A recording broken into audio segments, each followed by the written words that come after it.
एक शिष्य था जो भिक्षा लेने के लिए गांव में गया और घर घर भिक्षा की मांग करने लगा। भिक्षाम देही, भिक्षाम देही। भीतर से जोर से दरवाजा खुला और एक बड़ी बड़ी दाढ़ी वाला तांत्रिक बाहर निकला और चिल्लाते हुए बोला, मेरे दरवाजे पर आकर किसी और का गुणगान करता है, कौन है यह समर्थ? शिष्य ने गर्व से कहा, मेरे गुरुजी महाराज जो सर्व समर्थ है। तांत्रिक ने सुना तो क्रोध में आकर बोला कि इतना दुस्साहस कि मेरे दरवाजे पर आकर किसी और का गुणगान करता है, तो देखता हूं कितना सामर्थ्य है तेरे गुरु में। मेरा श्राप है कि तू कल का उगता सूरज नहीं देख पाएगा, अर्थात तेरी मृत्यु हो जाएगी। शिष्य ने सुना तो देखता ही रह गया और आसपास के भी गांव वाले कहने लगे कि इस तांत्रिक का दिया हुआ श्राप कभी भी व्यर्थ नहीं जाता। शिष्य उदास चेहरा लिए वापस आश्रम की ओर चल दिया और सोचते सोचते जा रहा था कि आज मेरा अंतिम दिन है, लगता है मेरा समय खत्म हो गया है। आश्रम में जैसे ही पहुंचा, गुरुजी महाराज हंसते हुए बोले, ले आया भिक्षा? बेचारा शिष्य क्या बोले। गुरुदेव हंसते हुए फिर बोले कि भिक्षा ले आया? शिष्य ने कहा, जी गुरुदेव, भिक्षा में अपनी मौत ले आया, और सारी घटना सुना दी और एक कोने में चुपचाप बैठ गया। गुरुदेव बोले, अच्छा चल भोजन कर ले। शिष्य ने कहा, गुरुदेव आप भोजन करने की बात कर रहे हैं और यहां मेरे प्राण सूख रहे हैं। भोजन तो दूर, एक दाना भी मुंह में न जा पाएगा। गुरुदेव बोले, अभी तो पूरी रात बाकी है, अभी से चिंता क्यों कर रहा है? चल ठीक है, जैसी तुम्हारी इच्छा। और यह कहकर गुरुदेव भोजन करने चले गए। फिर सोने की बारी आई, तब गुरुदेव शिष्य को बुलाकर बोले, हमारे चरण दबा दे। शिष्य मायूस होकर बोला, जी गुरुदेव, जो कुछ क्षण बचा है जीवन के, उस क्षण में आपकी सेवा कर ही प्राण त्याग करूं, यही अच्छा होगा। और फिर गुरुदेव के चरण दबाने की सेवा शुरू की। गुरुदेव बोले, चाहे जो भी हो, चरण छोड़कर मत जाना कहीं। शिष्य ने कहा, जी गुरुदेव, कहीं नहीं जाऊंगा। गुरुदेव ने अपने शब्दों को 3 बार दोहराए कि चरण मत छोड़ना, चाहे जो हो जाए। ये कहकर गुरुदेव सो गए। शिष्य पूरी श्रद्धा भावना से चरण दबाने लगा। रात्रि का पहला पहर बीतने को था। अब तांत्रिक अपने श्राप को पूरा करने के लिए एक देवी को भेजा जो धन से भरी थी, सोने चांदी हीरे मोती से भरी थी। शिष्य चरण दबा रहा था, तभी दरवाजे पर वो देवी प्रकट हुई और कहने लगी कि इधर आओ और ये सोने चांदी से भरा ये पात्र ले लो।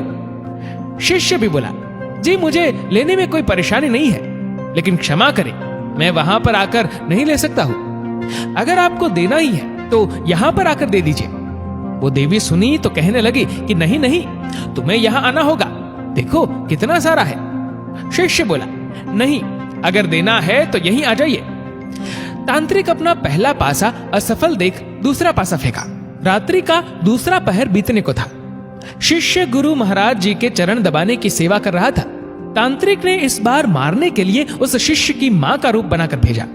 शिष्य गुरु के चरण दबा रहा था, तभी दरवाजे पर आवाज आई, बेटा तुम कैसे हो? शिष्य ने अपनी मां को देखा तो सोचने लगा, अच्छा हुआ जो मां के दर्शन हो गए, मरते वक्त मां से भी मिल ले। वो औरत जो मां के रूप धारण की थी बोली, आओ बेटा गले से लगा लो, बहुत दिन हो गए तुमसे मिले। शिष्य बोला, क्षमा करना मां, लेकिन मैं वहां नहीं आ सकता क्योंकि अभी गुरु चरण की सेवा कर रहा हूं, मुझे भी आपसे गले लगना है, इसलिए आप यहीं आ जाओ। फिर वो औरत देखी कि चाल काम नहीं आ रही है तो चली गई। रात्रि का तीसरा पहर बीता और इस बार तांत्रिक ने यमदूत रूप वाला राक्षस भेजा। राक्षस पहुंचकर शिष्य से बोला कि चल तुझे लेने आया हूं, तेरी मृत्यु आ गई है, उठ और चल। शिष्य भी जल्लाकर बोला, काल हो या महाकाल, मैं नहीं आने वाला। अगर मेरी मृत्यु आई है तो यहीं आकर ले जाओ मुझे, लेकिन गुरु के चरण नहीं छोड़ूंगा, बस। फिर राक्षस भी चला गया। सुबह हुई, चिड़िया अपनी घोंसले से निकलकर चहचहाने लगी, सूरज भी उदय हो गया। गुरुदेव महाराज जी नींद से उठे और बोले कि सुबह हो गई। शिष्य बोला, जी गुरुदेव सुबह हो गई। गुरुदेव ने कहा, अरे तुम्हारी तो मृत्यु होने वाली थी ना, तुमने ही तो कहा था कि तांत्रिक का श्राप कभी व्यर्थ नहीं जाता, लेकिन तुम तो जीवित हो। गुरुदेव हंसते हुए बोले। शिष्य भी सोचते हुए बोला, जी गुरुदेव लग तो रहा हूं कि जीवित हूं। फिर सारी घटना याद की रात्रि वाली, फिर समझ में आया कि गुरुदेव ने क्यों कहा था कि चाहे जो भी हो जाए चरण मत छोड़ना। शिष्य गुरुदेव के चरण पकड़कर खूब रोने लगा। बार बार यही कह रहा था, जिसके सर पर आप जैसे गुरु का हाथ हो उसे काल भी कुछ नहीं कर सकता है। गुरु की आज्ञा पर जो शिष्य चलता है उससे तो स्वयं मौत भी आने से एक बार नहीं अनेक बार सोचती है। और जब शिष्य गुरु आज्ञा का उल्लंघन करे तो उसकी रक्षा ईश्वर भी नहीं करता और प्रकृति दंड देने को तत्पर हो उठती है। स्वयं भगवान श्री कृष्ण गुरु की आज्ञा सिर पर ले चले, स्वयं प्रभु राम गुरु की आज्ञा पर चले। सद्गुरु में ही सामर्थ्य है कि वो प्रकृति के नियम को बदल सकते हैं जो ईश्वर भी नहीं बदल सकते हैं, क्योंकि ईश्वर भी प्रकृति के नियम से बंधे होते हैं, लेकिन सद्गुरु नहीं।